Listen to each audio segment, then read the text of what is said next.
Is the United States ready maybe for a presidential candidate who calls himself a democratic-socialist?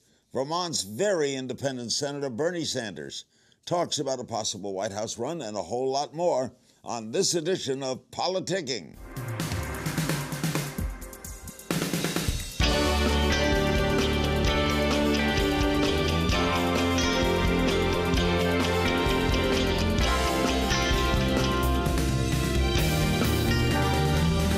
Welcome to Politicking. I'm Larry King, and on today's show, U.S. Senator Bernie Sanders, the independent from Vermont, calls himself a democratic socialist, lately been calling for Americans to liberate themselves from the 1%. He's never shy with his remarks. He joins me from Capitol Hill. He's the longest-serving independent member of Congress in United States history. He used to be a frequent guest with us on radio and CNN. It's nice to have him here with us on Politicking with Larry King as well. Good to see you, Bernie. Great to be with you, Larry. Before we discuss inequality and what you might do in the future, two quick things. I'd like your brief comments first on the situation in the Middle East. You know, this is an ongoing tragedy of enormous consequence. It breaks my heart. And every few years, this stuff erupts and innocent people get killed. And, you know, Israel and the Palestinian Authority seem to get nowhere closer. I think all that I can say is that the international community, the countries in the region, have got to do everything they can to get these sides into negotiations and hopefully work out some type of two-state settlement. And number two, your thoughts on the Ukraine. Well, I think, you know, the president has got to be aggressive with Putin. The idea that the Ukrainian rebels there have access to these types of weapons that can shoot down commercial airliners is not acceptable. And I think this needs to be an issue that the president and Putin have got to really thoroughly go over. All right, now let's discuss things domestic. United States income inequality, the worst since 1928. I think 1% own 37% of everything in this country. Why isn't there more outrage? Well, you know, it has a lot to do with the fact that in Congress you have a lot of folks, frankly, who receive their campaign contributions from the 1%. You have a media which is owned by large corporate interests. But I tell you, Larry, in Vermont and throughout this country, I think people are profoundly disgusted with the reality that ordinary Americans are working longer hours for lower wages, that parents know that their kids, for the first time in the modern history of our country, will have a lower standard of living than they do, that America's moving in the wrong direction. So there is a lot of outrage out there, and I believe that people want fundamental change. It is absurd, in my view, that 95% of all new income goes to the top 1%. At the same time, we have more people living in poverty than any time in American history. You recently released a public statement. You declared now is the time to stop the movement toward oligarchy, the time to create a government which represents all Americans. What do you want, a peaceful revolution? What do you want, Senator? Well, that is exactly what I said. Look, Larry, let's be clear. You know, when you and I were kids a couple of years ago, they taught us about oligarchy, and they said, look at these Latin American countries. We have a few families controlling the politics and controlling the economics of those countries. Well, guess what's happening in America today?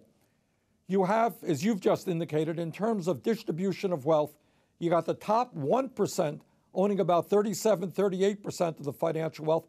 The bottom 60% owns all of 2.3%. 95% of all new income goes to the top 1%. That's oligarchy. In terms of politics, we're looking at a situation where the Koch brothers and other billionaire families will be able to spend hundreds and hundreds of millions of dollars to elect candidates to make the rich even richer. That's called oligarchy. So I think my fears about this country moving toward an oligarchic society are not unfounded. I think they're real, and unless we create a new type of politics where ordinary people start standing up for their rights, rather than just allowing the top 1% to dominate us, I think we are going to end up in an oligarchic society. Tell me about your proposed legislation, corporate deserters. You would ban businesses from getting government contracts if they reincorporate overseas to avoid paying taxes. Do you expect that to get anywhere?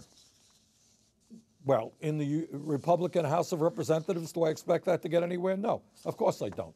You know, many people now are, in a sense, receiving large sums of money from billionaire families and corporate interests, and this is not in the best interest of corporate America. But to my mind, I mean, it is beyond belief. It is bad enough that we have trade policies which enable corporations to shut down in America and move to China and then be able to bring their products back to this country. That has cost us millions of dollars. Now what these guys are saying, oh, we're going to merge with an Irish company or with a British company in order to simply lower our taxes. That is, really traitorous. That is totally unpatriotic and unacceptable. And if those guys want to do that, they should not be allowed to bid on government contracts, among many other things. Well, off the floor, when you talk to your fellow senators, what do they say? Because that seems so logical, what you've just said. What do they say to counter what you've just said?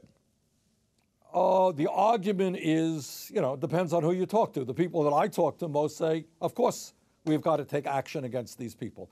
The truth of the matter is, as a percentage of our revenue right now, corporate taxes are significantly less than it used to be. You got 1 out of 4 corporations not paying a nickel in taxes today.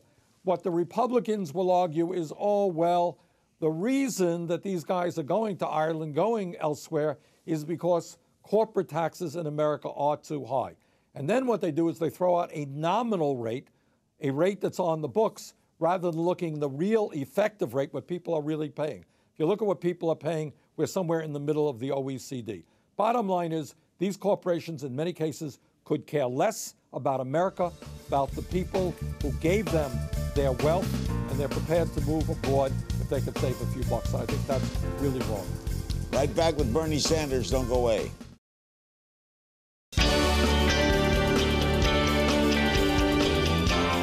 In your long and successful career, do you ever feel at times Don Quixote-ish that you have been fighting windmills all these years?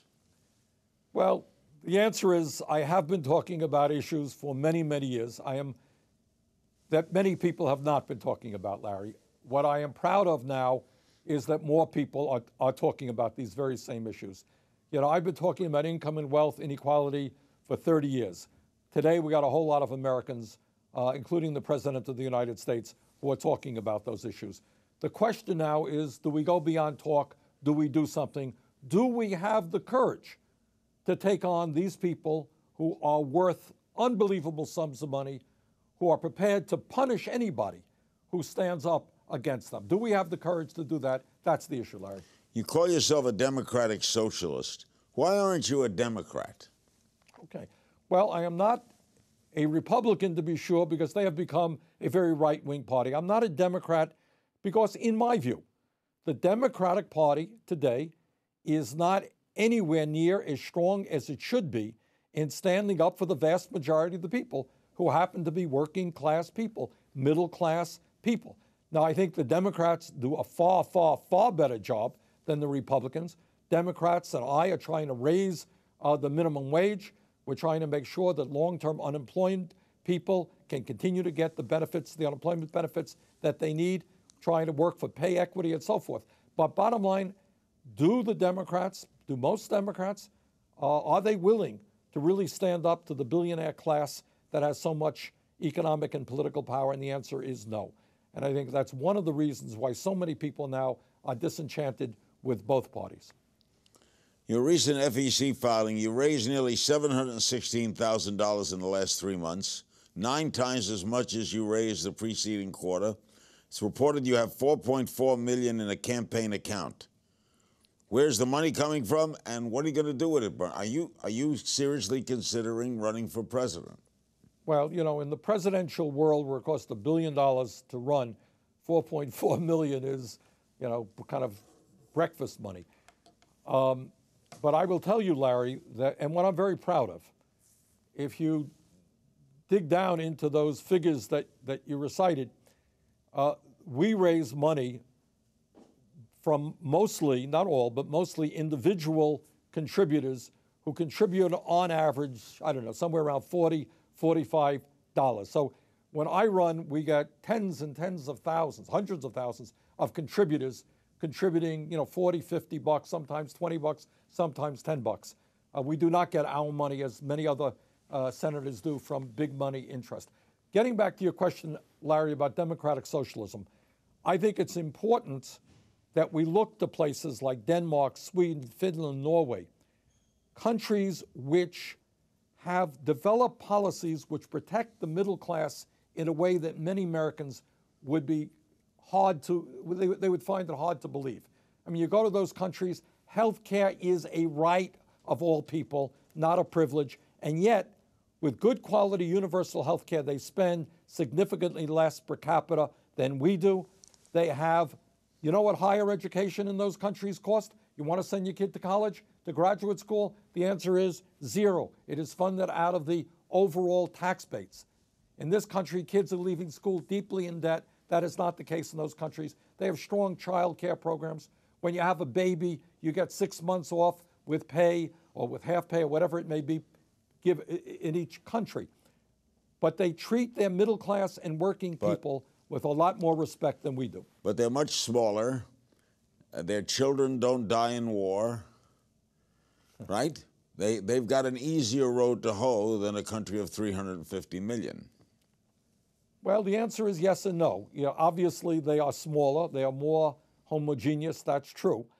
And they probably spend a smaller percentage of their GDP on the military. And maybe there's a lesson that we can learn from that. I find it, you know, a little bit incongruous that we have people saying, you know, we have to spend more and more on the military, and yet you got 40 million people in this country who have no health insurance, and we have a child care system which is in terrible, terrible shape.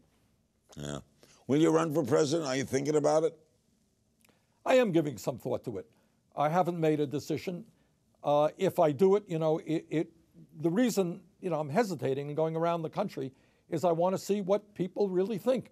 For me to do well, to win a presidential election, would mean that we would have to put together an unprecedented grassroots movement. I mean, you would need many, many hundreds of thousands of people knocking on doors, educating, organizing. And that is not an easy thing to do. So I don't want to just give... Ross Perot almost did it. Well, the difference between Ross and me, and I like Ross, is Ross has a few $1 billion in his bank account. I don't. And that is a significant difference. But he put together lots of people across the country. He did. He did. And so did Barack Obama, for that matter. But I think that the anger and the frustration is out there, that people very much want to change in a fundamental way the direction of our country.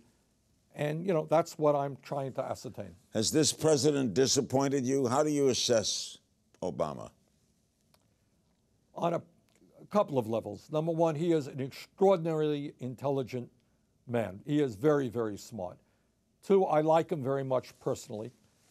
I would say my main criticism of Barack Obama is that he seemed to think when he came in, and in the ensuing years, that he could negotiate with right-wing extremists who really had no intention of ever negotiating. You know, when you're in politics, Larry, and you know, I've been in politics a while, negotiation is part of what politics is about. But you cannot negotiate with people who refuse to negotiate, who really want to politically destroy you. And I think it took him a number of years to learn that lesson. I think what he should have done is gone out to the people and made the Republican Party an offer they couldn't refuse. And that is if they did not support legislation, like raising the minimum wage, like a massive jobs program to put our people back to work, rebuilding the infrastructure, they would pay a political price for that because you had an educated and organized population ready to get involved politically. That would be my major criticism. Bernie, it's always great talking with you. Thanks for joining us. Thank you very much for having me, Larry. Thank you, Senator Bernie Sanders, a great American, whether you agree with him or not, a great American. I hope he'll join us again soon. Up next, our political panel joins us to talk about President Obama's handling of the crisis in the Ukraine, about the Gaza Strip, and the problems along the U.S. border. That's all next.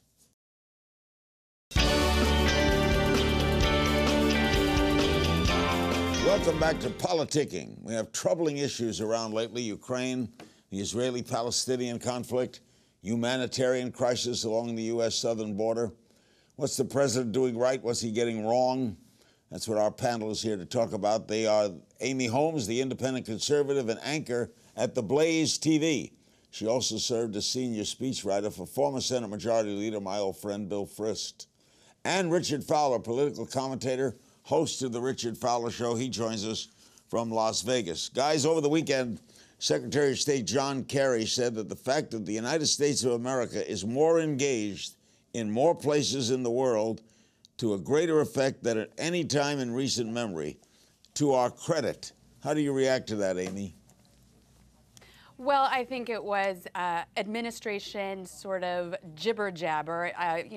Reporters, journalists, people across the aisle laughed at that. And even today, Dianne Feinstein, the Democratic senator from California and chair of the Senate Intelligence Committee, she told Andrea Mitchell on MSNBC that this president needs to be more engaged. She said, quote, that the world would very much respect greater attention paid to these matters. She listed ISIS in Iraq. Even over just this weekend, ISIS was chasing out Christians, basically running a genocide campaign against them. They've fled to the Kurdish area of Iraq. Of course, you have the Ukraine crisis with the shooting down of Flight 17, which President Obama has been roundly criticized about. Another Democratic Senator, Joe Manchin of West Virginia, this weekend again told local news that the world doesn't know what the U.S. stands for and that there has been a vacuum of leadership. So President Obama is getting criticism from across the aisle. I named to you two very prominent Senate Democrats who'd like to see this president more engaged. Richard, what's he doing wrong?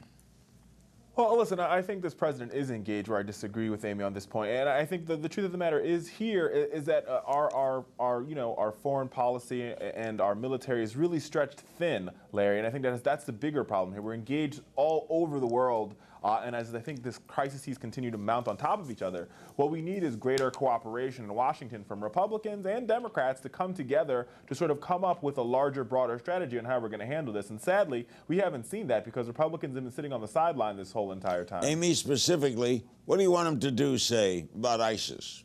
What do you want him to do? Well, unfortunately, that is a crisis that was all too predictable when we took our troops out of Iraq completely and left the Iraqis to be overrun by these terrorists, which has happened. It's happened. Richard, it's not funny. It's not funny when Christians are finding their lives in danger of being beheaded. Richard, they were being threatened with being beheaded. Where the laugh came from is the continued... Let me finish, Richard, let me finish. Wait a second now. This Larry, can you ask me a question? I want to finish it. Let him state what... I want to finish it. Ahead. I think that what we need to be doing, and the president signaled he would do this, is to send troops in there as advisors to the Iraqi troops. We may have to bolster, that presence in Iraq. When it comes to Afghanistan, pulling troops out of there will predictably encourage greater levels of terrorism. We know this. When it comes to the Ukraine, what we could be doing is getting NATO troops to the Ukraine to try to secure that crash landing site, to secure those bodies. We know that those bodies have been desecrated by pro-Russian militants. This is the least we could do. Listen, Amy, at the end of the day, this is what it boils down to. And it boils down to the fact that Republicans want to boil down foreign policy to a yes or no question. And we know that's just not the truth. Now, first,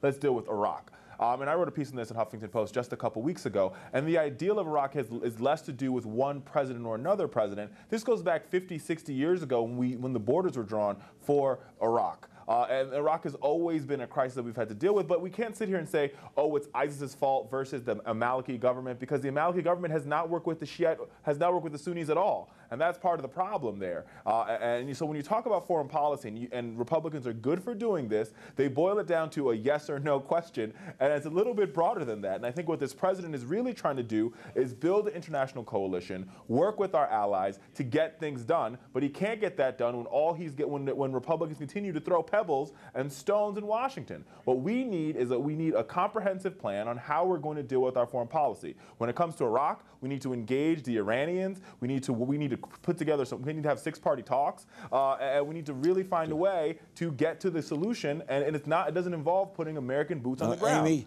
do you think the American public would support anywhere troops on the ground in harm's way right now, anywhere?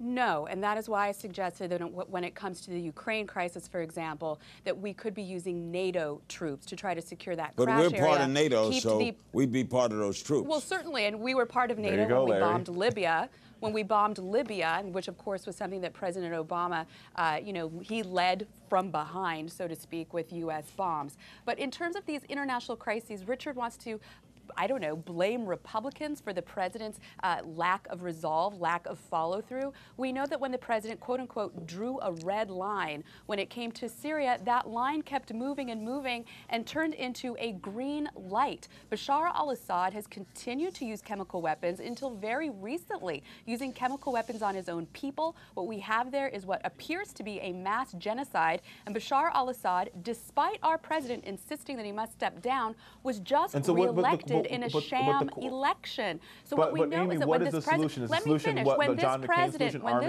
lays out that there will be serious consequences, please don't talk over me, Richard. When this president says that there will be serious consequences to, our enemies crossing him, and that they are not, what that does is it invites adventurism.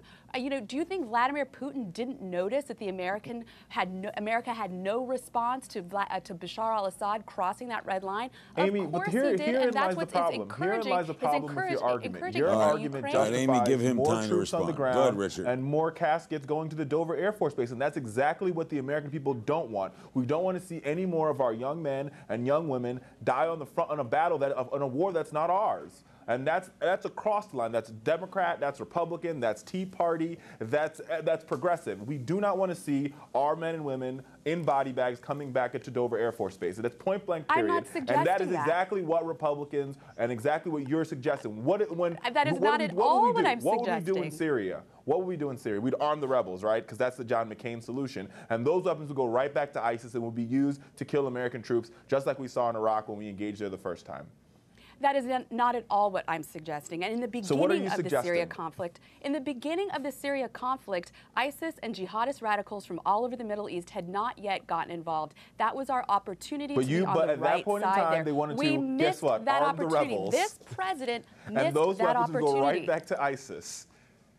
This president missed that opportunity. ISIS filled in the vacuum. What would you have wanted him to do? Richard, you're not listening. You're not listening. What does he, guys? ISIS filled in the vacuum. All right, let me take another subject. Problem. What does he do in the seemingly insoluble problem, we'll start with Richard this time, of the Middle East? What does America do in that situation? Well, listen, Larry, this is where diplomacy is going to be our strongest tool. We need to bring all the powers that be, we need to bring them all together, whether it's the Arab League, whether we work with the Turkish government. We need to bring everybody to the table and talk about how we come up with a solution. Iraq in particular, and I wrote about this in my piece. Let's sit down with the Iranians, let's sit down with the Turks, let's sit down with the Kurdistan, and let's come up with a solution. Maybe a three-state solution, which Joe Biden proposed 10 years ago, and the Bush administration laughed at. But what we really need to do is find a way that we can create some sort of level of sustainable peace. And that only comes with everybody's at the table and everybody's given a fair seat at the table. And that is what we've seen from this administration. We need to see more of that. More with our panel right after this. Well, what do you do, Amy, when children are killed on both sides? What do you do? Well, certainly war is ugly, and I think you need to look at where our national security interests lie. And, you know, a conflagration in Syria, conservatives warned about this, would spill over into other parts of the Middle East if we didn't take immediate action to try to help those native Syrians that were, you know, fighting against Bashar al-Assad's genocide against them and rising up for independence.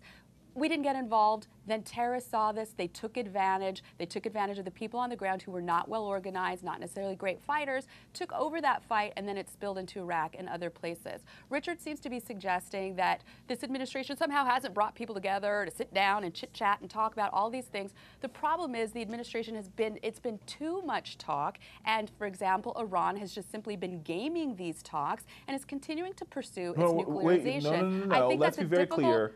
Let's be very clear. Let's be very clear when I mention Iran, and I want to be very, very clear on this one, Larry. When we're talking about Iran, Iran is already engaged in Iraq. Iran is already fighting against ISIS. So if they're fighting against ISIS and we're fighting against ISIS, why aren't we talking to each other? We cannot go around being America. We cannot go around being the world's version of the Mean Girls. We've got to come to the table, and we've got to talk to folks, and we've got to find a way to, instead of putting all that foreign aid that we're putting out there to the world, and bring that foreign aid back home and rebuild America. But that can only happen when the United States has diplomatic conversations and we bring people to the table. What Amy is suggesting is a worldview where we would continue to put our money, our resources, and our men and women on the ground all across the world. I have never said that, Richard. Rebuild I have not said right we here should in put America. U.S. We need to men and rebuild in women Detroit, troops on the ground. we need to rebuild in Chicago, we need to rebuild in Los Angeles, and we need to create jobs right here at home.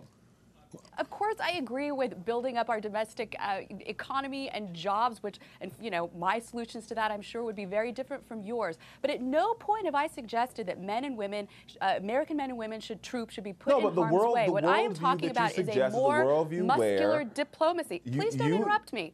A more muscular diplomacy. For example, what does in a the more issue muscular of diplomacy Ukraine, look like, I'm about to explain it to you if you'll listen. For example, in the situation with Ukraine, these sanctions that we've placed, which I will agree are actually tougher than what Europe has done because they're far more dependent on Russian energy, but the sanctions that we could be imposing on Russia could be much tougher. They could deal with Russian economy and businesses there, the energy sector there, being able. Let him finish, Richard. Please let me finish, Richard. This is like the 5th time I've asked you. What we could be doing is imposing sanctions on Russian businesses being able to participate in international financial markets, be able to get loans from international lenders, from U.S. businesses being able to do business with Russia. We could be doing that. We're not. We could be expanding our sanctions against the Russian plutocrats. We've done a bit of that. It could be a lot tougher on them. There was even a piece today to say that they're getting nervous that might happen. I'd like to see that happen. But I would please ask you, do not mischaracterize me as suggesting I think we should put more men and women in harm's way on behalf of all these international problems. What I am suggesting is this president, as said by his own Democratic supporters, Senator Dianne Feinstein just today, say that this president is disengaged in his presidency and his diplomacy has not gone far enough. Richard, how do you react to that? Feinstein, a prominent Democrat.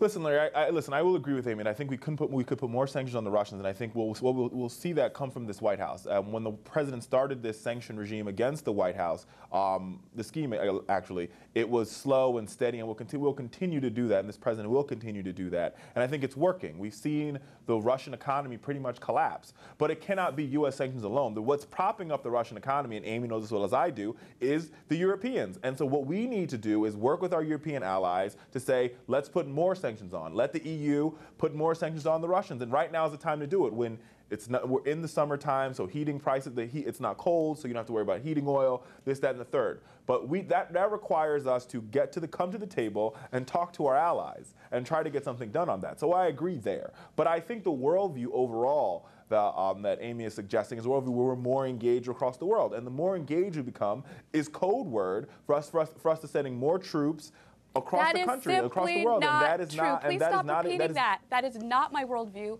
I have said it over and over, and you, for whatever reason, keep mischaracterizing me. If you want to have this argument with John McCain, have it with John McCain. But you're having this argument with me. Hey, we're out of time. Thank you both very much, as always, sprightly and enlightening. Thanks, Thank Larry. you, Larry. Thank you. The beautiful Thanks, Amy Amy. Holmes, the dashing Richard Fowler. By the way, you. I want to hear from you. Join the conversation on my Facebook page and share your thoughts on Twitter by tweeting me at King's Things or using the politicking hashtag. And that's it for this week's Politicking.